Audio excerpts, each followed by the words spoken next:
Bienvenidos a Segundo Macabro Podcast.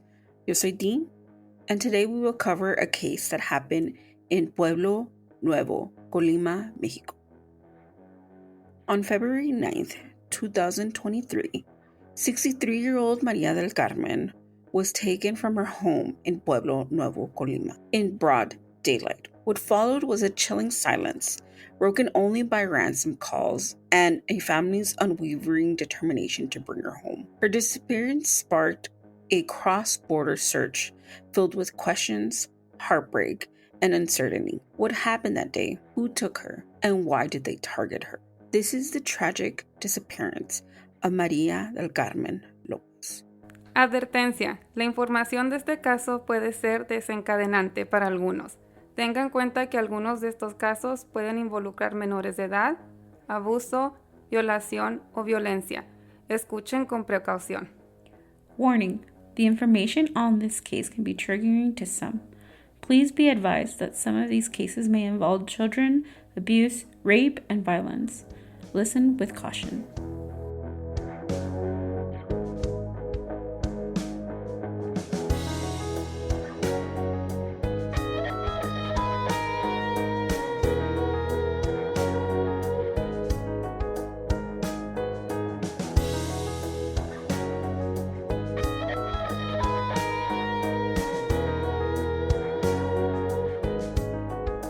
At this point, we need answers. We need to find my mother. We all started calling her to see if she would pick her phone or answer her messenger, and we have not heard from her. Hubo una grabación donde ella pide por su vida. Nos pide que se hiciera lo que ellos piden lo más pronto posible, porque su vida dependía. We miss her with a pain that defies words. How I knew they had my mother for me was confirmation was that they called me by my name. That's the first thing they said was Tony. So I said yes, to which they proceeded to say, tenemos a tu mamá, we have your mother. It was a ridiculous amount. We knew right away we were in trouble because we don't count with that type of money. Even if we begged for help, we were never going to attain that. It put in perspective the disconnect of who they think they have. We're normal working people. We don't, it's a hopeless feeling actually, because I don't have that.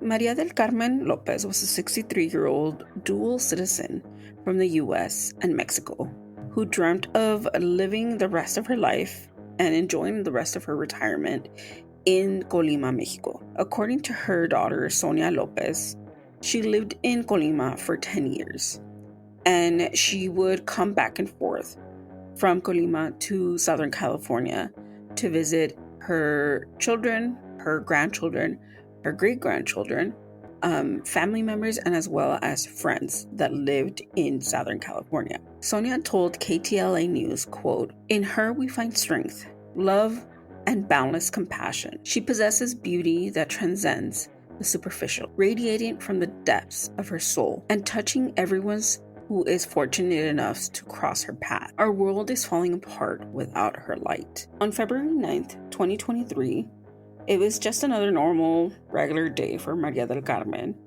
and she decided to spend the afternoon visiting her sister at the shop that she'd owned down the street from where her house was. As the sun began to set, Maria realized that it was getting late. She said her goodbyes and headed home to water her plants before sundown. Her home was one of the few homes in Pueblo Nuevo who actually had Wi-Fi connection. So it wasn't unusual to see neighborhood kids hang around outside of her home in order to use the Wi-Fi. It was a familiar sight in a small, tight community like hers, where everyone knew everyone. Pueblo Nuevo was like a population of 200 to 300 people, and most of it consists with family members or people that they knew, or just a very small group of people that just knew each other and took care of each other. But something felt different that evening. A neighbor later told investigators that they had seen a van pulled up in front of Maria's home. Inside were about 4 men. 2 of them stepped out of the van and approached Maria as she tended to her plants. A few words were exchanged, and then a third man, described as a heavy-set, exited the vehicle and walked towards Maria as well. The neighbor recalls hearing that Maria said something along the lines of, "I'm not leaving with you." That's when the man covered her mouth, picked her up, and forced her into the van. It drove off out of the pueblo and into the silence. The neighbor immediately called the authorities and then reached out to Maria's family in Southern California to tell them what just happened to Maria del Carmen. When Maria's children got the news, panic set in. They began calling law enforcement in California, desperate to figure out what are the next steps to take in order to find their mother. Based on the fact that she had dual citizenship, they realized that they had to work with both authorities from the United States and with the ones in Mexico. And they reached out to police officers and just continued to ask questions on how to approach the situation. Within 24 hours, the FBI became involved and initiated an offer of $20,000 in reward for information leading to Maria del Carmen's safe return. Sonia told KCAL News, quote, "There were never any sort of threats. There were never any enemies. Anything that would indicate she was in any kind of trouble." Roughly 48 hours after the kidnapping, Maria's children received a call from the individuals who were responsible for the kidnapping, demanding for an obscene amount of money in exchange for her release. During the negotiation, the family asked for proof of life and received an audio recording that sounded like Maria del Carmen. In it, she pleaded with her children to give the kidnappers whatever they asked for, saying that her life depended on it.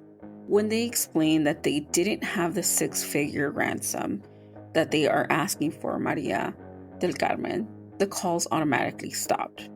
The kidnappers cut off all communication. Sonia later told KTLA News, quote, "It was shocking. It's like your body and your mind, everything goes into state of you've never been in. It's disbelief, but at the same time, as weird as it sounds, some kind of comfort because at least there was some kind of communication." Sonia told News Nation that she and her family believed that the motive behind the kidnapping was quick money. Pueblo Nuevo is such a small town on the outskirts of Colima that it's quite remote and very tight-knit. And just to target her mother was out of the blue. To target a town like Pueblo Nuevo and choose Maria del Carmen specifically made it clear to them that the family wasn't at random, that it was a deliberate, targeted attack. Shortly after the ransom call, the FBI increased the reward to $25,000 in hopes that the incentive would encourage people to come forward and give any sort of clues or details when it comes to this case. The FBI told News Nation that they had obtained surveillance footage from the area where they were able to identify a few of the individuals that were part of Maria del Carmen's kidnapping. These individuals were recognized by the specific weapons that they used at the time of the kidnapping, not just in Maria's case, but in other kidnappings that had occurred in Colima. Eventually, the arrests were made. However, no further details were released to the public. At the time of the crime, the FBI struggled to coordinate with the Mexican authorities, who were unwilling to share leads or cooperate fully with the stage of investigation. But nearly 2 years after Maria del Carmen's abduction, a breakthrough came. In early April of 2025, Mexican authorities released key information that could be vital to identify Maria's kidnappers and hopefully to locate Maria herself. On April 13th, 2025, the FBI confirmed that the DNA evidence that linked the two suspects to her case. The men were identified as Juan Antonio Gaitan Diaz and Antonico Cortez Valencia. But even with name and faces confirmed, one question remained. Where is Maria del Carmen? Sonia told News Nation that she hopes that the public release of the suspects' names and photos will encourage anyone with information to come forward. She and her siblings continue to push the message that the FBI is offering $25,000 in rewards for information leading to Maria del Carmen's recovery. Maria's son, Tony Lopez, told Fox 11 News, quote, She's just a great person to be around. Makes the whole family laugh, brings everyone together. That's the missing piece to our family right now. He continues with, quote, We're doing everything we can still. We're not going to give up on my mom. We're going to find her one way or another. Sonia echoed that sentiment in an emotional statement to News Nation by saying, quote, You guys took her. You took her from us. Where is she? Why not tell us what they did to her? Is she still alive? And if she's gone, where? We deserve her back. Maria Carmen Lopez has now been missing for over 2 years. Her family continues to search for answers, clinging on to hope that someone, somewhere, knows something. With suspects named, DNA evidence confirmed, and a $25,000 reward still in place, they refuse to give up. They are not just seeking justice. They're seeking closure and the return of a mother, a grandmother, a great-grandmother, a sister, a friend. If you have any information, no matter how small, please come forward. Her story deserves an ending. Her family deserves peace. Maria del Carmen Lopez went missing on February 9th, 2023, from her home in Pueblo Nuevo, Colima, Mexico. Maria del Carmen went missing on February 9th, 2023, from her home in Pueblo Nuevo, Colima, Mexico. She was 63 years old at the time of her disappearance and is a dual citizen of the United States. Maria has blonde hair, green or hazel eyes, and weighs approximately 160 pounds. She is 5 feet 2 inches tall, and it has a permanent makeup tattoo on her eyebrows and her eyeliner. The FBI is offering a reward up to $25,000 for information leading up to her whereabouts. If you have any information, please contact your local FBI office, the nearest American embassy or consulate, or submit a tip online at tips.fbi.gov. The family deserves answers. This is the disappearance of Maria del Carmen López. Es una angustia nosotros no saber de ella. Como familia estamos todos sufriendo y pidiéndolos que nos ayuden, por favor. Sus nietos, todos la extrañamos, la queremos mucho. Necesitamos su ayuda, por favor. I don't know. We don't know what they did to her, but these two men that I'm looking at right now are possibly the last two men who've seen her. I want my mom, and you too. You guys took her. You took her from us. Where is she? Is she still? Why not tell us what they did with her? Is she still alive? And if she's gone, where? We deserve to have her back. De que si nos pueden aportar esa ayuda, podemos tener a nuestra madre con nosotros. Y este fue el caso de esta semana. Again, if you have any information, the links to Maria del Carmen's website is going to be in our description, as well as the description of Maria del Carmen's facial features, where to contact for, to send in tips or anything. It's going to be in the description of this episode, as well as in the description of our post. But yeah, if you have any information, please help this family out.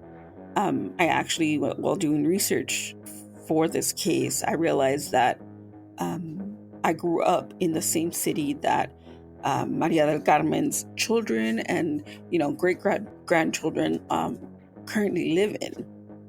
I live in South LA and they live in Norwalk or in Downey or in Maywood. So basically wherever, they were located, I actually grew up in. So it's one of those cases that really hits close to home.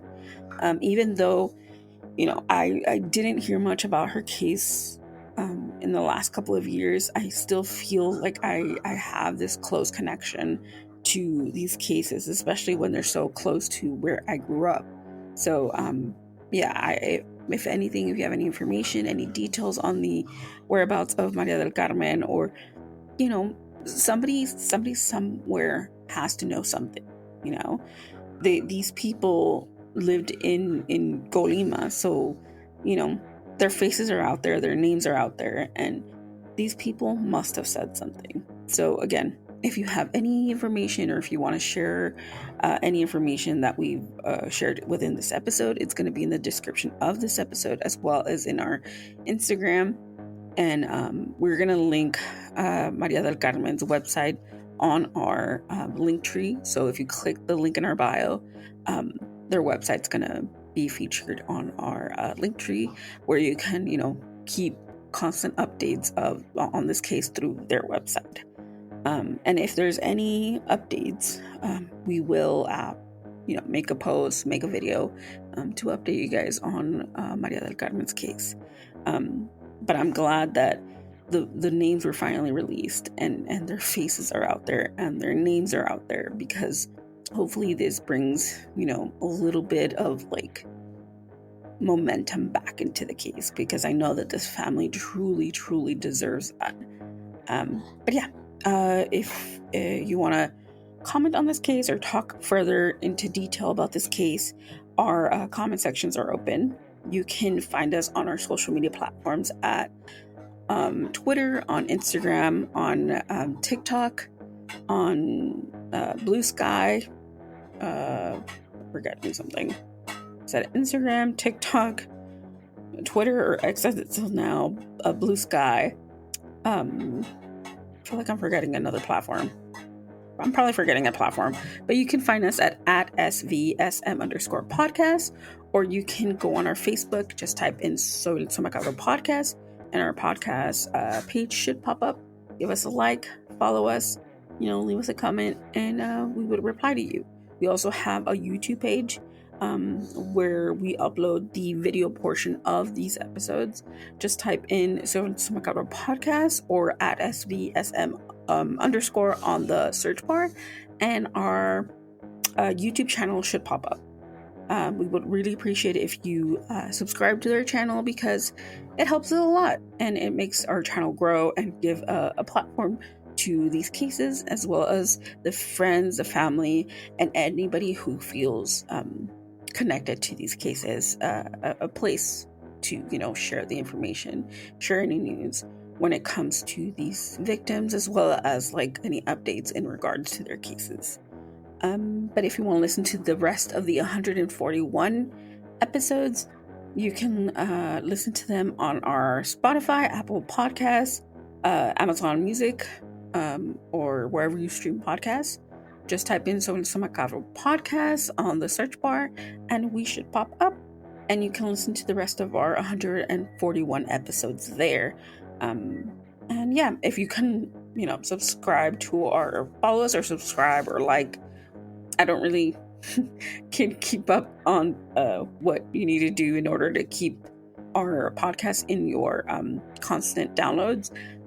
You can do that. Just follow us on those platforms, and you'll get constant episodes on of our podcasts. Let's see. As you can tell, it's just me recording this time. We couldn't really align recording scheduled days, mostly because I pretty much worked this whole week and didn't really have time to concrete and finish this episode, and Ali just had a busy work week, so we just couldn't find the proper timing for us to record. So it's just me today, but we're going to record next week, especially Ali's episode. So you'll see us again together next week. But yeah, I think that's about it. But we're closing April already and we're going on to May. So we're really excited about that. But we hope you enjoyed your Easter weekend last week. And yeah, if you have any more suggestions and if any more cases you think that we should cover, let us know. We are really opening up our platform for you guys to, connect with us and make this podcast your own as well. But yeah, until next week, have a great weekend, and we apologize for it being uploaded late. But yeah, have a great weekend, and we'll see you guys next week. Bye. Stay spooky.